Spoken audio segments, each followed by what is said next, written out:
Ito nakakahiya dun sa ano ang commander-in-chief mo ay si Marcos, yung presidente.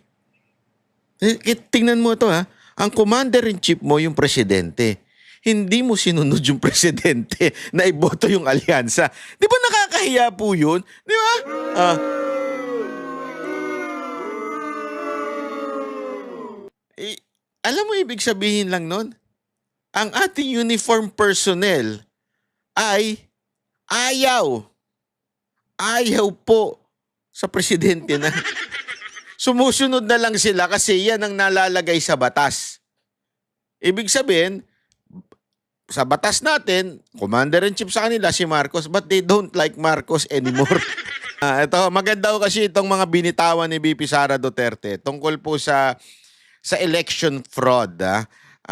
Sabi niya nga, susuportahan daw niya yung Duterte 7 para sa reklamo patungkol dito sa mga dayaan na ganap na di umano alleged sa itong nakarang eleksyon.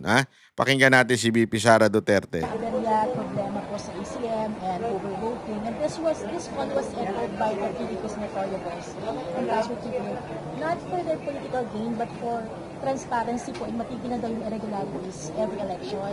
What's your stance on this, ma'am? Do you agree for the sa manual? Yes, oo. Meron kasing random manual counting ang COMELEC and ina-identify nila ang area and ang date. Sinabihan ko yung PDP laban kung pwede gawa nila ng paraan because ako personally wala akong nationwide network. Sila yung may machinery kung saan pwede sana maka-attend yung mga lawyers nila sa random manual counting audit ng COMELEC.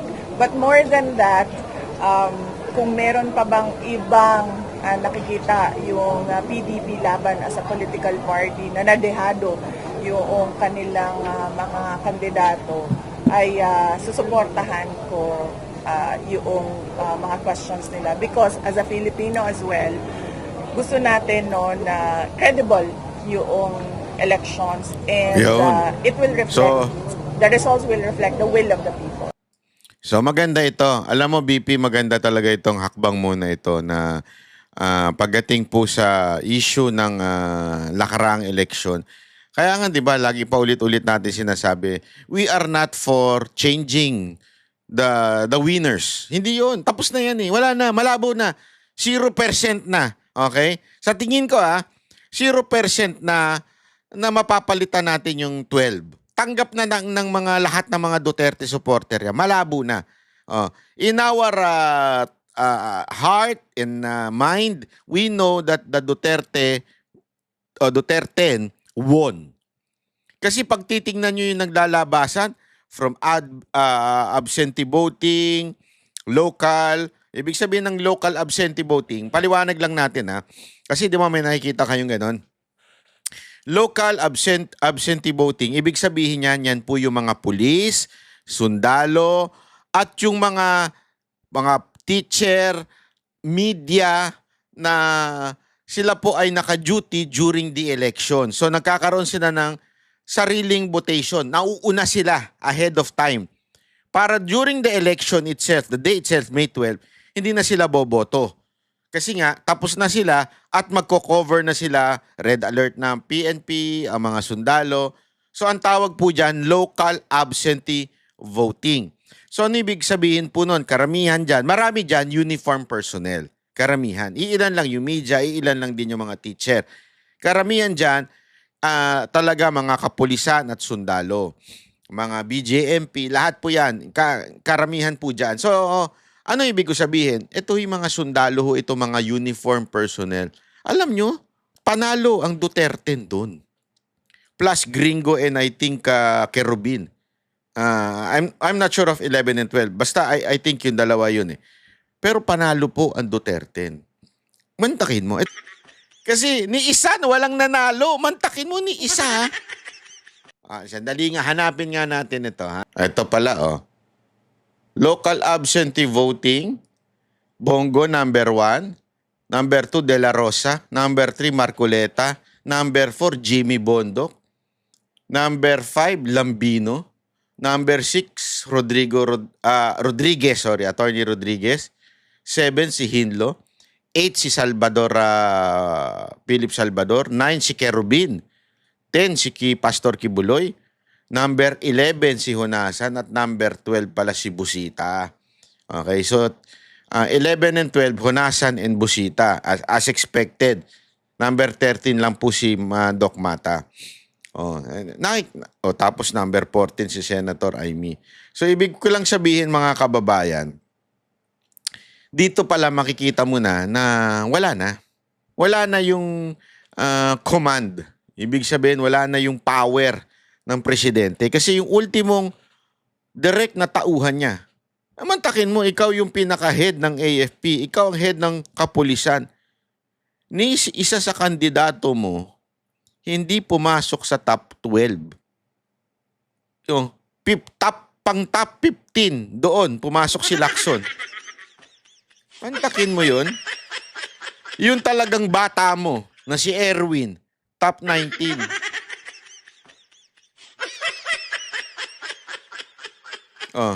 Tapos yung isa pa bata mo. Asa na yun? Si Abalos. Yan yan. Hayop!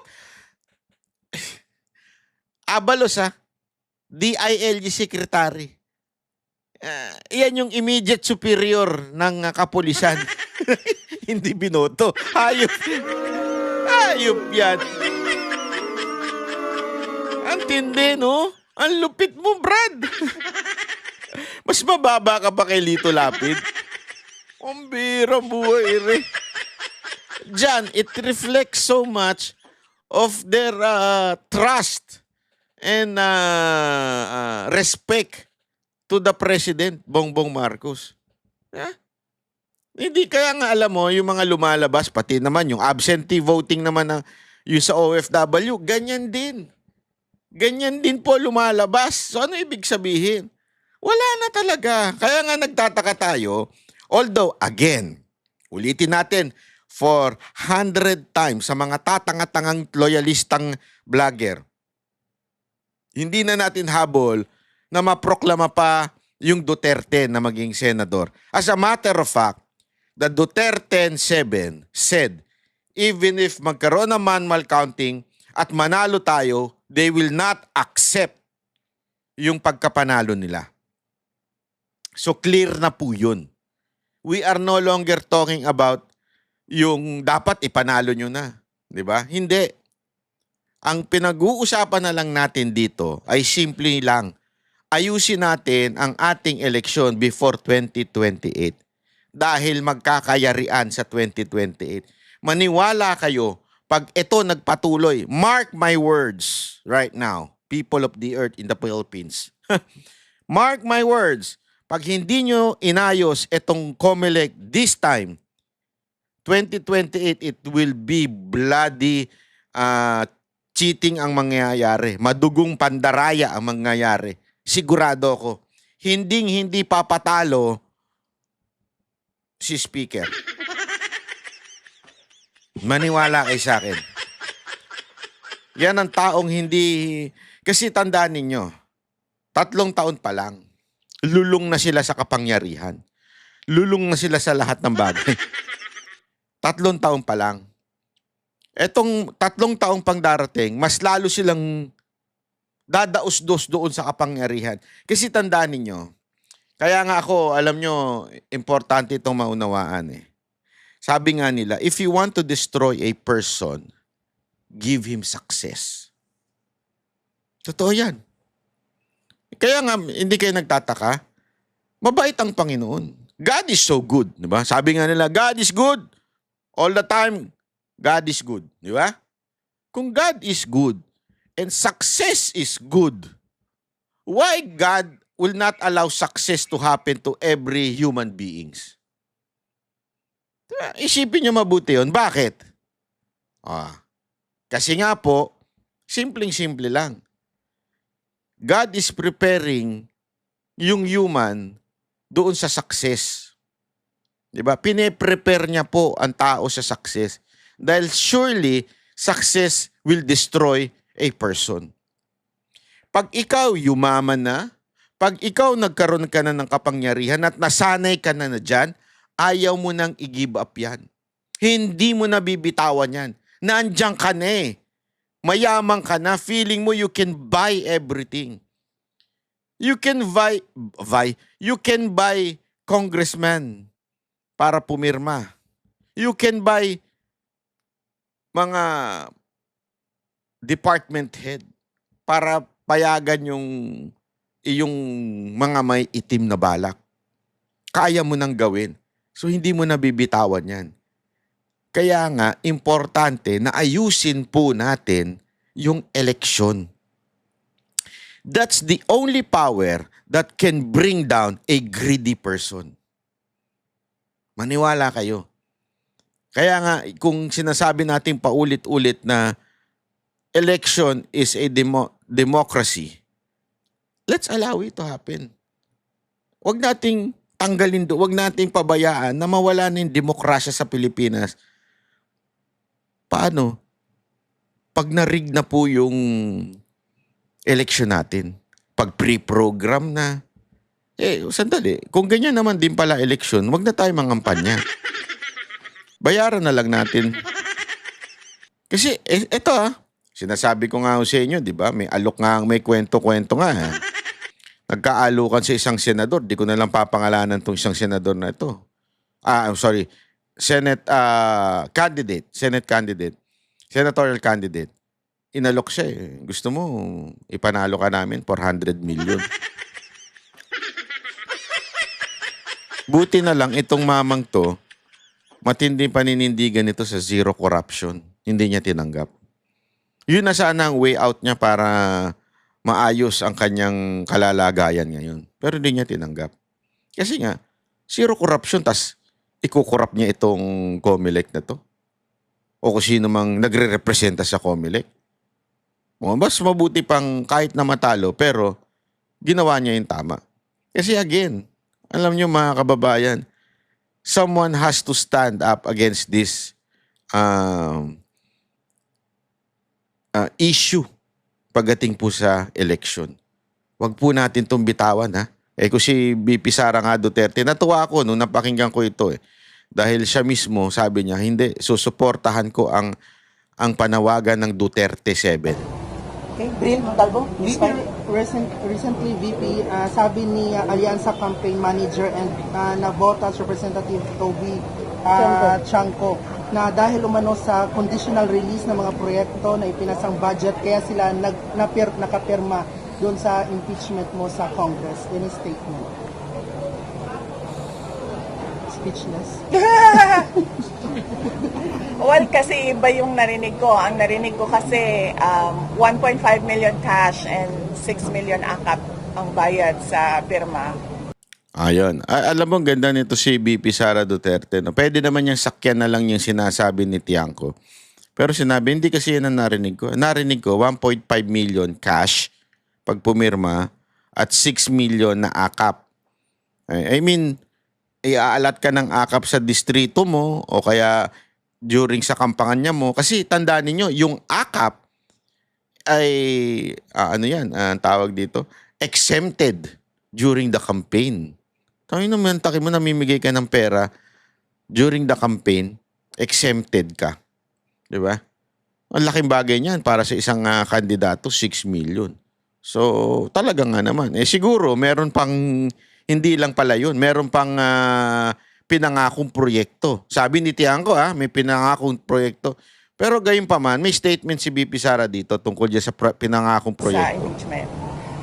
So, baka iba pa Yun yung... yung sinabi niya, recent lang, sa interview sa One News. Baka iba pa yung conditional release, no? So, in addition pa yun doon sa mga natanggap noong mga nagpirma. And totoo din naman yun, public record din na makikita ninyo na yung mga hindi pumirma, zero talaga yung budget para sa kanila. But more than that, alam nyo, hindi dapat nagkakaroon ng budget ang mga Grabe, no? Yung mga hindi pumirma, zero talaga. Halimbawa niya, si Cardema, sinabi niya yan, di ba? Halimbawa niyan, si Congressman Herrera ng BH, sinabi din niya yan. Meron din akong kilala, tumatakbong senador na dating congressman. Hindi rin siya pumirma. Kaya zero rin ang budget niya, wala rin siyang budget. So, totoo ito mga to. And ang pinaka-pinali dito mga kababayan ay yung sinabi ni Tiangco na meron talaga matatanggap. Mantakin mo, sa kampo nila galing ha. Hindi po ito galing kay Duterte. Ito po ay galing sa alyansa. Galing po ito, bata po ito ni Marcos. Kanang kamay po ito ni Marcos pagdating sa kampanya sa Senado. Yun mismo nagsabi na meron talagang pinangakong proyekto itong leadership ng Kamara. Congressman, kasi that is pork barrel. Hindi sila dapat nagkakaroon ng apportionment doon sa projects ng executive department. Kasi ang trabaho lang naman ng congressman ay gumawa ng batas eh. Hindi siya pwedeng kumuha doon sa budget ng mga departments natin. So, madaming irregularities and malamang yan din yung protesta ng pagkaraniwan na mga tao na hindi nagagamit ng maayos yung pera ng bayan. VP, sinabi din ni Toby Chanco na nabawasan daw yung boto ng kandidato ng mga alyansa dahil nga ito nga sa impeachment complaint na inilabas ng Congress. Yan ang hindi ko masasabi without a study. Baka merong access sa study si Congressman Toby Chanco kaya niya nasabi ng ganyan. But hindi ko masabi yan kung yan ba ang rason kung bakit pangit ang resulta ng mga senator. Grabe yung pagiging honest nito ni VP Sara Duterte. Pwede naman yung sakyan eh. Oo nga, wala na kayong kwenta. Wala nang bumoto sa inyo dahil sa impeachment ko. Pwede niya, hindi, sagot niya, pasensya na po, wala po akong data na, kasi si Tiangco may binabasa sang survey nung during the impeachment na pinirmahan and the survey after the Hague. Okay, meron nung data si Tiangco noon. Pinagbasehan niya kanyang statement. Buti si VP Sara Duterte, namin yan. Wala, pasensya na, wala akong alam dyan. Siya lang may data noon eh. Pwede naman yung sakyan eh. Oo nga, sabi ko nga sa inyo eh. Ayaw talaga ng taong bayan na impeach ako eh. Ayaw talaga ng taong bayan na yung ginawa nila kay Pangulong Or Duterte. doon sa alyansa. Arjun Relator, Jermaine Buntag. Ma'am, regarding sa result sa senatorial candidates, ma'am, ano tingin niyo magiging takbo ng impeachment trial, ma'am? How positive are you or confident are you na ma-active kayo, ma'am, sa impeachment trial sa Senate po?